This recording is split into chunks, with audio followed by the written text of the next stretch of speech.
Be sure to like this video, leave a comment, that also helps the channel, and feel free to become a patron on Patreon if you like my work. Now, let's get to the topic. So, we the living, our minds are separated, obviously in different bodies. Our minds are separated and away from each other's minds. We are all isolated in our own little cells. A big part of spirituality is bringing down those barriers. Of course, you don't want to still have a skull, but these barriers are learned, and we start to assume things when we were born about, I'm this individual, somebody else is that individual, and we all have different names. We refer to each other based on attributes. So we get these kind of wrong ideas from the get-go in being a human being. We learn to distinct one person from another, or one thing from another, and we think that reality being an aggregate of particulates. Let me explain. So particulates is like every little tiny piece. It's a group of tiny pieces, and we keep on separating all these little pieces from the oneness that is inherent in everything. This is how societies are formed. This is how we form thoughts. At least that's how we do it now.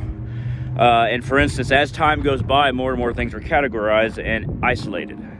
So thousands and thousands of years ago, a shaman would be your physical body healer, could heal you like your brain, your thinking, and heal your spirit. Basically kind of a go-to healer for everything that a human being might struggle with, emotional, spiritual, psychological. A shaman healed that for them. This is why I'm a shamanic practitioner, so I gotta kind of be able to do all these things, at least a little bit. But as time went on and societies formed, stuff like that, now there's a different doctor, for your body. There's an eye doctor, there's a hand doctor, there's a foot doctor, I'm sure there's a nose doctor. There are different surgeons that just specialize in brain or arteries, things like that. And as time goes by, all these little subcategories get more and more specified. In our attempt to try to understand reality and everything that is and categorize it, there's something lost along the way. There is a lack of understanding of the whole eventually. And we start to think we can only either do this or that. And it kind of messes up our experience of oneness. So with nature, with the universe, what have you. So now getting back to my original point. This is a long, went all the way around in my head, didn't I? Okay, so getting back to my original point. It's hard for us to understand, because our minds are divided and we categorize things. It's hard for us to understand what it's like for a spirit that remains in a graveyard, as the soul moves on, Ego, you can even say ghost, because sometimes the ego becomes a ghost. It's not common, but you're always going to have different spirits. That's the life force that we borrowed from the earth, and we're giving it back. There's a filtration process of it going back in, but the spirit had become identified with the body, so it identifies with how you look. It thinks of itself as separate, at least kind of right when this person passes. So it's a shock to the spirit. But then over time, it starts to kind of get its ground. It's kind of hard to explain this. So, but once it kind of like stands up, and metaphorically, it's a different kind of experience of thinking, because those walls that we had when we were alive, and even levels of understanding that we had when we were alive, they're just all taken down. And one spirit thinking something, another spirit will hear it. Or like if it's almost like they're all thinking at once. And the reason why sometimes it's hard for them to move on is because they can't really locate their section of the energy in this big energy pool where everything's mixed. and the spirit kind of has to have a way to resolve itself, and it does. The vast majority of the time, things naturally resolve. But it's kind of a shock to go from one state to another. It's not painful. It's not scary, and the energy wants to go back to the earth. It's just drawn towards it. But the way the dead feel, it's like their minds are all thinking at once, and that's why it does cause some confusion. Not in the way that they have like a brain, but sometimes the energy, it just takes a long time for it to mix and then go back into earth.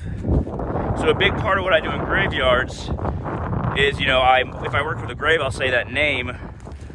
I'm calling to a particular section of the energy and helping it go into the earth. You can do this on a mass level. It doesn't have to just be one grave at a time, but that's kind of what we do. Grave workers and shamanic practitioners, that's kind of what we do. So it's kind of a paradox, right? So you're getting a piece of that energy sometimes to remember it was this person, and then you know, kind of get them to realize a little bit through working with energy. Doesn't always have to be verbal. Get them to realize, like, okay, it's time to go back into the earth.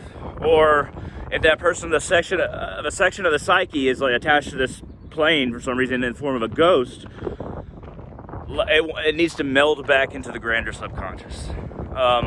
So I hope I explained that well, but it's strange because when we're alive, we're separate, isolated beings, and we can't imagine what it is from all of our minds to really be connected, and we're just all thinking at once. And you know, the dead don't have they don't have the superficiality of human beings, as being, you know, our reality being an aggregate of particulates. Their reality is not that. And you can definitely feel a little bit of confusion, but most of the time there's not fear, not in the same way that we think about it.